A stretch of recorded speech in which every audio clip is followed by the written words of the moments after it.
Salve, meus queridos alunos do Liceu Paraibano, tudo bem com vocês?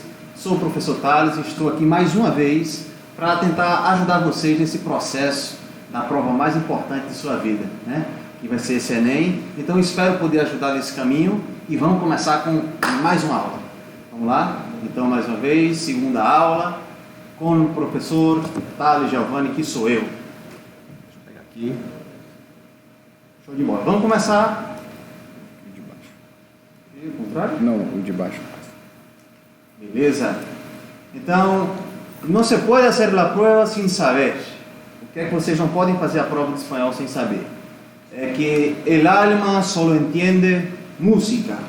Com isso, cuidado com o tono da leitura. Hoje nós vamos ter uma aula especial sobre leitura, tá certo?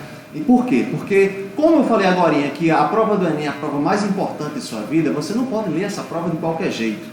E é uma prova com muita leitura. E a prova de espanhol não pode ser diferente. Então, lembra dessa frase aí. A alma só entende música. Então, a forma que você vai ler o texto vai influenciar muito na sua compreensão do mesmo.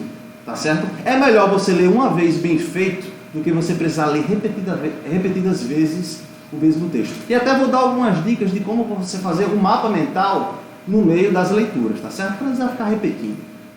Associar as palavras e expressões, associar com as coisas que você já sabe. Gente, a gente não sabe tudo. Tem palavras da língua portuguesa que a gente não conhece. Então não dá para traduzir palavra por palavra no texto. Você vai ter que aprender a associar uma coisa com o que está antes, com o contexto geral, tá certo? A ser mapas mentais, como eu falei, vou tentar dar algumas dicas para vocês. Nessa prova não tem gramática. Somente interpretação textual. Então eu ficar trabalhando gramática aqui com vocês é perca de tempo. Então vamos aprender palavras novas, tá certo? E aprender como ler os textos. O tom é muito importante, vocês vão perceber isso nessa aula. Traduzindo, o Enem não quer que você simplesmente decore regras de gramática, mas quer que entenda o que está sendo pedido na questão. Quando se tem uma leitura atenta, o aluno pode correr o risco de cair em pegadinha. Quando não se tem uma leitura atenta. Olha só, foi um vacilinho aí. Vamos lá. Palavras que estarão na sua prova. Isso daí você pode ter certeza que essas palavras vão aparecer porque estão em qualquer texto. Tá bom? Então vamos lá, viu? Pero, com R só, significa mas. Isso você não pode esquecer. Tá bom? E mas, normalmente quando aparece a palavra pero, o que vem depois é contradizendo o que estava dito antes. Porém, se esse perro foi escrito com 2 R's, você vai saber que não significa mas, significa cachorro. Então anote aí na sua casa, tá certo? Bota assim, perro com 2 R's igual a cachorro. Pero com R significa mas. Professor, e cachorro? Se perro com 2 R's é cachorro, e o que é que significa a palavra cachorro? Coloquei de lado, significa filhote. Bom, filhote. Então, eu posso dizer que tenho um perro de gato. Não, perdóname. Eu posso dizer que tenho um cachorro de gato. Assim fica melhor, né? Palavra mas, com tilde, mas com acento, significa mas, de adição, de soma. Palavra mientras, significa enquanto. Lembrando que isso vai estar na sua prova, tá certo? Mientras, enquanto. A palavra aunque significa ainda que. Aunque. Ainda que. Aún, ainda. Raro, esquisito. Rico, gostoso. Agora lembrando que a palavra esquisito em espanhol é um heterossemântico, coisa que já falamos na aula anterior. Esquisito em espanhol significa gostoso. Então se você chegar em casa e falar assim, madre mía, tu comida está muito esquisita. Significa, minha mãe, a comida está muito gostosa, em espanhol, tá certo? Essas diferenças entre o si é muito importante você memorizar. Si sem acento, si com acento, se, sim, vamos lá, cada um. Si é probabilidade, tá certo? Probabilidade. Si com acento é positivo, sim. Se em espanhol significa sei. E sim, sem. Lembrando mais uma vez, se não chover, vou sair. Se, tá certo? Se me vou. Sim, eu vou, com acento. Se, eu sei. Sim, estou sem dinheiro. Isso não é verdade. No significa não. Não importa onde esteja. No em espanhol significa não. Muita gente cai nas pegadinhas que eu coloco na prova sobre isso aí. Vamos lá. Cerca. A palavra cerca, é isso que eu vou fazer com vocês aqui agora. Estou me acercando. Que significa se acercar? Aproximar. Tá certo? Cercania, proximidade. Acercar-se, aproximar-se. Então, tudo que tiver com a palavra, relação com a palavra cerca tem a ver com aproximação. Já a palavra alejar significa afastar. Então, se você encontra a palavra alejado na prova, significa afastado. Alejar-se, afastar-se. Então, você tem que memorizar que a palavra lejos é longe, cerca, perto. Llenar, encher. Lleno, cheio. Chamar, chamar. Mas normalmente é de telefonar. Chamando com o móvel. Chamando pelo telefone, pelo celular. Lembrando que a palavra ligar em espanhol é um heterossemântico. Tá certo? Tome muito cuidado com essa palavra ligar. Você muitas vezes está conversando lá em Pipa com algum gringo e fala assim, posso fazer uma ligação? Fazer uma ligação em espanhol é um heterossemântico muito esquisito que significa fazer uma relação. Então, já aconteceram algumas vezes o aluno fala assim, professor, posso fazer uma ligação? Eu falo, posso, você fica à vontade, você já é maior de idade, né? Ligação significa fazer uma relação, muitas vezes é um coito. Então deve prestar atenção que é um heterossemântico bem interessante para a gente aprender. Coche. Eu tenho um coche negro. O que significa a palavra coche? Carro. Tá certo? Coche, carro. Não me gustam os cambios. Eu não gosto de mudanças. A palavra câmbio, você já deve saber, porque existem lojas de câmbio que é para trocar a moeda, para trocar o dinheiro. Então a palavra câmbio significa troca ou mudança. Tá certo? Basura. Vamos tirar a basura. O que significa a palavra tirar? Tirar para a gente é tirar uma coisa do lugar e colocar em outro. Tirar em espanhol significa jogar. Então, tirar a basura significa jogar o lixo. A palavra basura em espanhol normalmente aparece nas provas, significa lixo. Tá bom? Solo, me sinto solo. Me sinto solo. Soledad, solidão. Tá bom? Me sinto solo, não me deixes na soledad. Então, não me deixe na solidão. Diferente da palavra suelo, que o professor de geografia estava falando agorinha. Suelo em espanhol é suelo que pisamos, certo? De onde andamos, o solo. Suelo, diferente da palavra solo, que significa só ou sozinho. Eu coloquei ali um E e A, só para você prestar atenção, porque está em todo o texto. Quando aparece esse HE ou HA numa prova, você não precisa aprender a gramática, você precisa entender que está se falando de um passado recente. Não estamos falando de um passado que passou há muito tempo. He estudiado mucho. Estudei muito. Quando? Recentemente. Tá bom? He despertado temprano. Acordou cedo quando? Hoje. Tá bom? Não estou falando de um passado longe. Estou falando de um passado próximo. Então, se aparecer na sua prova HE ou HA, você já sabe que está falando de um passado bem próximo. A palavra zorro, eu coloquei apenas como fonte de informação. E muitas vezes vocês assistem um filme e não sabem o que significa, tá certo? Zorro em espanhol significa raposa. Porém, é uma forma de você xingar alguém. Se por algum acaso você for chamado de zorro ou de zorra, saiba que não está sendo um elogio, né? Não é que você seja um herói. Zorro significa raposa. E o que é que a raposa gosta de fazer?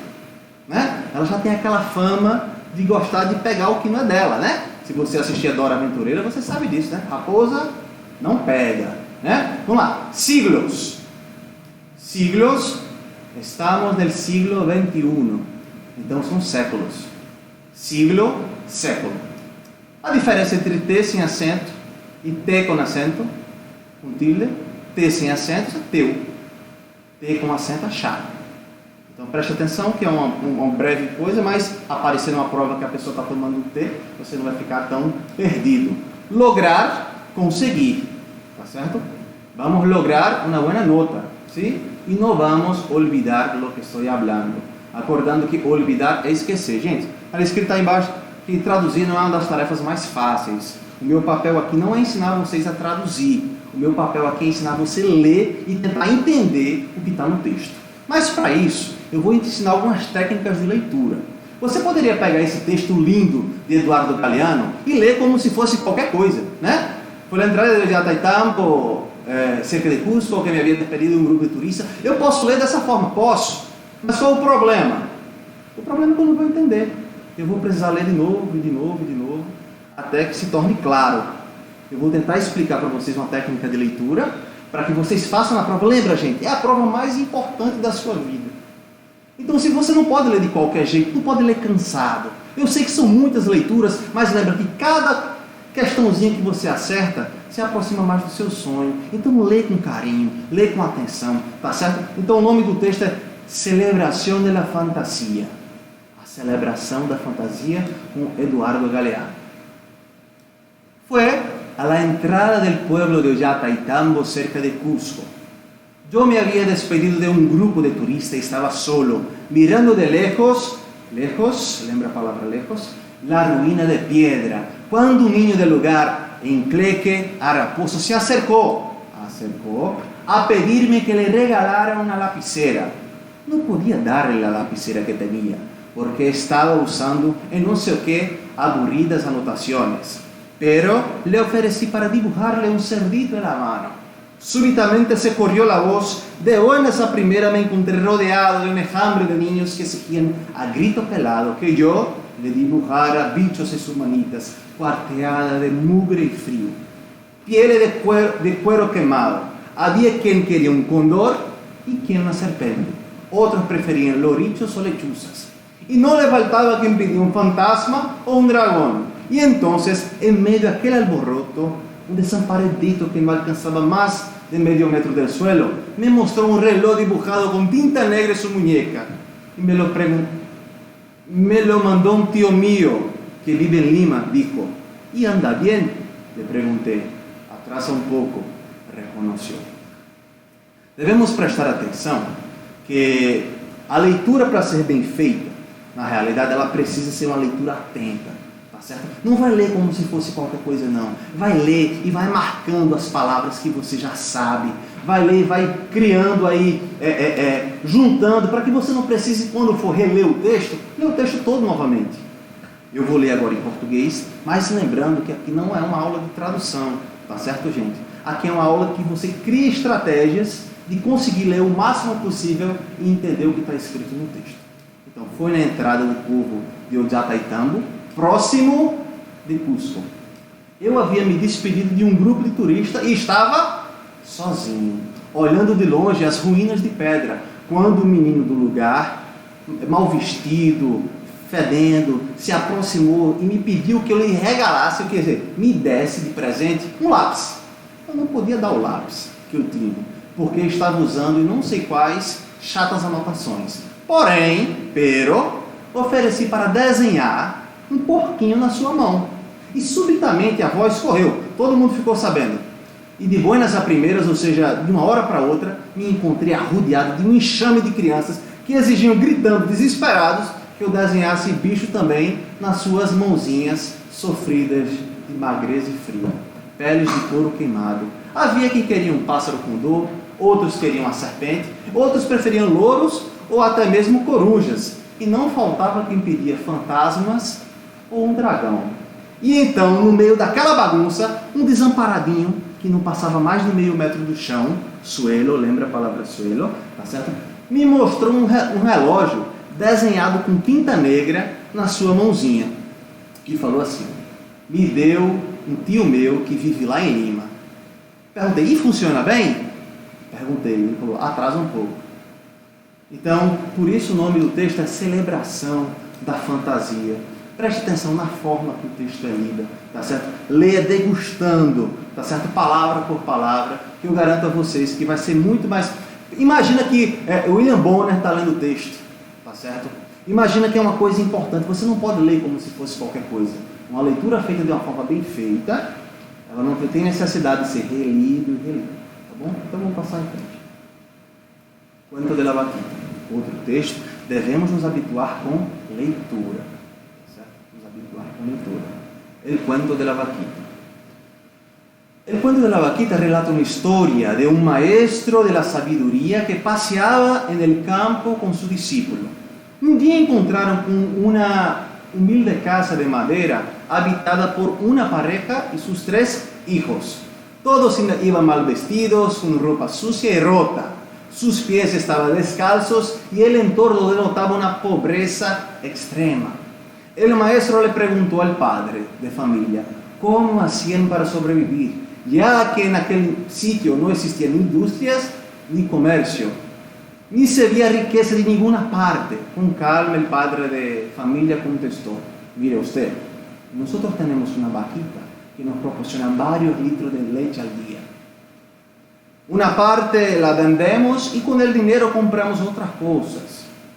Y la otra parte la utilizamos para consumo propio. De esta forma sobrevivimos. El maestro agradeció la información y se despidió. Se fue. Al alejarse le dijo a su discípulo: busca la vaquita, lleva al precipicio y empújala al barranco. El joven se quedó espantado, ya que la vaquita era el único medio de substancia de aquella humilde familia. Pero pensó, su maestro tendría sus razones, y con gran pesar llevó a la vaquita al precipicio y la empujó.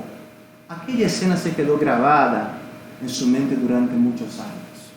Al cabo del tiempo, el discípulo, culpabilizado por lo que había hecho, decidió dejar al maestro volver a aquel lugar y disculparse con aquella familia a la que había hecho tanto daño. Al hacer caso observó que todo había cambiado.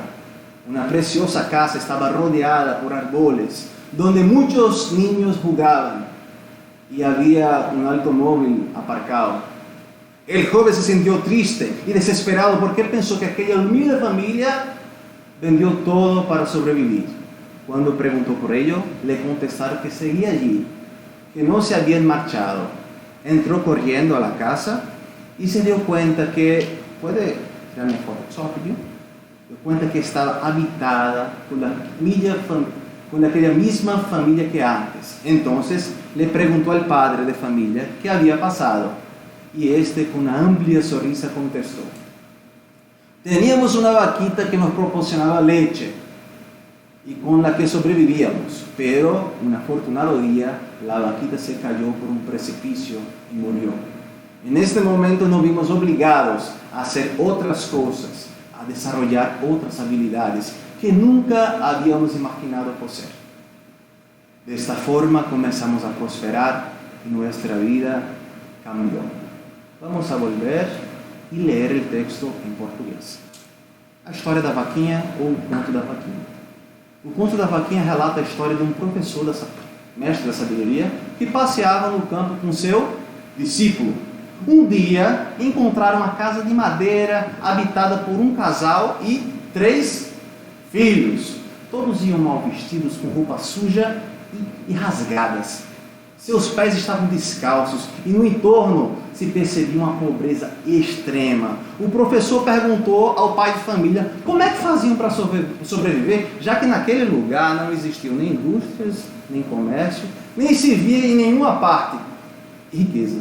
Com calma o pai de família respondeu: olhe você, nós temos uma vaquinha que nos proporciona vários litros de leite todo dia.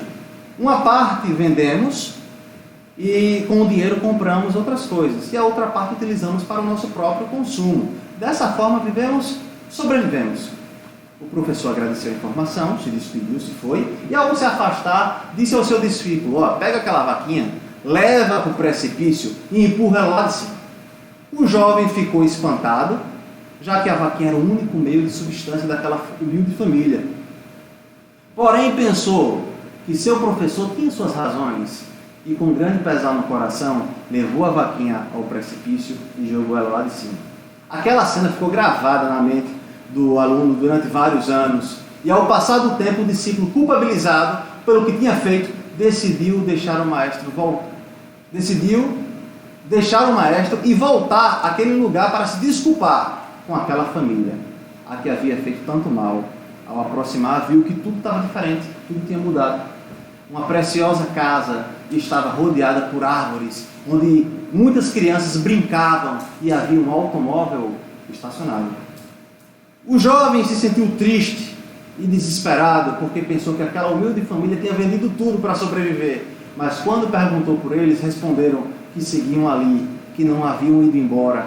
Entrou correndo na casa e se deu conta que estavam na mesma casa, a mesma família que antes. Então perguntou ao pai de família o que havia acontecido e com um amplo sorriso respondeu: olha, nós tínhamos uma vaquinha que nos proporcionava leite e que sobrevivíamos.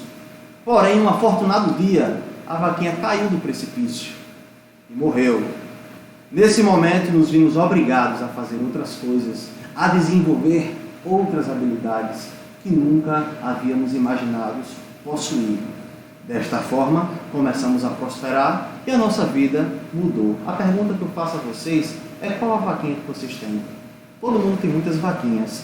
Eu gostaria de saber qual é a sua, tá certo? O que é que está te impedindo, que está te deixando acomodado, que te impede de estudar para a prova, tá certo? Então vamos refletir sobre essa história. Se possível, em casa, dá outra olhadinha nela e perceba que todo mundo tem muitas vaquinhas. A gente precisa descobrir quais são para poder tomar uma iniciativa e, se possível, jogar ela do precipício, como fez o autor da história aí. Bela história, né, gente? Vamos seguir em frente. Agora vamos dar uma revisada no Enem, nas provas, tá certo? Acho que trouxe alguns exemplos da prova do ano 2010.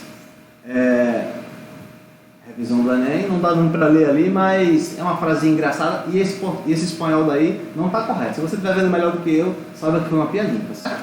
Valeu. Queremos más horas de clase en la escuela. Queremos más horas de padres en la casa. Queremos más horas de clases. O que significa classe em espanhol, gente? Aulas, tá certo? Queremos mais horas de aula na escola. Queremos mais horas dos pais, padres, tá certo? Em casa. Então vamos lá para as questões. De acordo com o texto, os meninos reivindicam por uma maior comunicação com os pais, do interesse dos pais por suas relações pessoais, do quantidade de horas para ficar sozinho em casa, não, contato com os pais, sim. Então a resposta correta é D de jeans. Coloca aí, D de jeans, marca um xizinho aí nessa questão que vai ficar bacana, tá bom? De acordo com o texto, os pais pensam que seus filhos necessitam ficar mais tempo na escola, certo? Querem dispor de uma maior liberdade, devem levar os deveres para casa ou preferem ficar em casa sem fazer nada. A resposta correta é qual, gente? Então, fácil, quando você lê prestando atenção. A resposta correta é letra A de amor, tá certo? Então, vamos para outra questãozinha aí. Nosso tempo está acabando. Brincando, certo?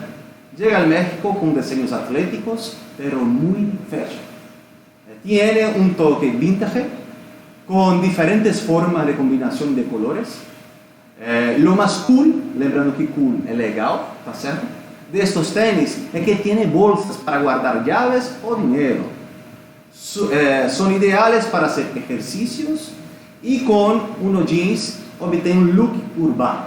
Tá certo? Você percebe que é uma propaganda que estava no Enem. Lembrando que a palavra brincando em espanhol significa pulando. Tá certo? Brincar é pular, então já é um heterossemântico. Você deve prestar um pouquinho de atenção.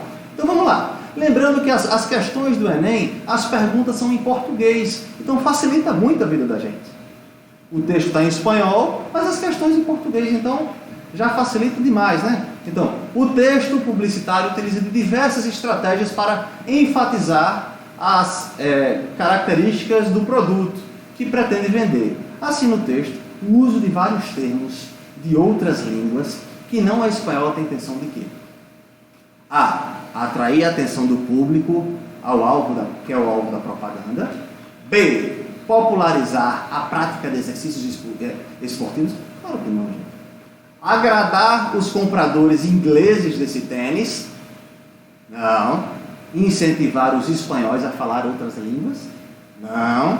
Enfatizar o conhecimento do mundo ao todo tempo? Claro que não. Então, o papel da propaganda é atrair a atenção do público-alvo. Então, a resposta correta é letra A de amor, mais uma vez. Tá certo? Vamos lá, mais uma. Dejar de fumar engorda, pero seguir haciéndolo también. Esa es la conclusión a la que han llegado, lembrando que han llegado, preste atenção no HA, que significa que foi um passado recente. Descobriram há 1000 anos atrás? Não, descobriram recentemente. Tá certo? Essa é a conclusão que chegaram os investigadores da Universidade de Navarra, que olha só, que fizeram um hecho com seguimento de 7.565 pessoas durante 50 meses. Os dados se han ajustado por edad, sexo, índice de massa corporal inicial e estilo de vida. Ha explicado, olha, lembrando mais uma vez o HA, gente. Então preste atenção nisso, tá certo? Explicou quando? Há muito tempo? Não, agora. O diretor do ensaio, Javier, por lo que o único fator que queda, lembrando que queda em espanhol é fica, o que resta, é o tabagismo. O estudo foi publicado na revista espanhola de cardiologia. O tabaco é um anorexo e tira apetite. E por isso as pessoas que deixam de fumar engordam. Añade, a palavra añade vai estar na sua prova. E a añade significa afirma. Tá certo? Essa pessoa aqui, isso faz mais relevante essa suposição do estudo. Posto em ordem, os que mais pesos ganham são os que deixam de fumar. Logo que seguem fazendo. E por último, os que nunca fumaram, indica o investigador. Por isso, o melhor para manter uma vida saudável é não fumar nunca, afirma. Tá certo? Então, deixar de fumar engorda, mas seguir fumando também. Vamos lá. O texto jornalístico é característica basicamente por apresentar informações a respeito dos mais variados assuntos. E seu título antecipa o tema que será tratado. Tomando como base o fragmento, qual a proposição? O estilo de vida interfere no ganho de peso? Não, gente. O estudo mostra a expectativa de vida dos fumantes? Se mostra, me diga onde. Porque quando a gente lê, a gente presta atenção e não está dizendo nada disso. Pessoas que fumam podem se tornar anoréxicas? Fumantes engordam mais que não fumantes? Ou tabagismo como fator de emagrecimento? E aí, qual seria a resposta mais correta? Meus colegas gostariam de optar por alguma dessas tentativas?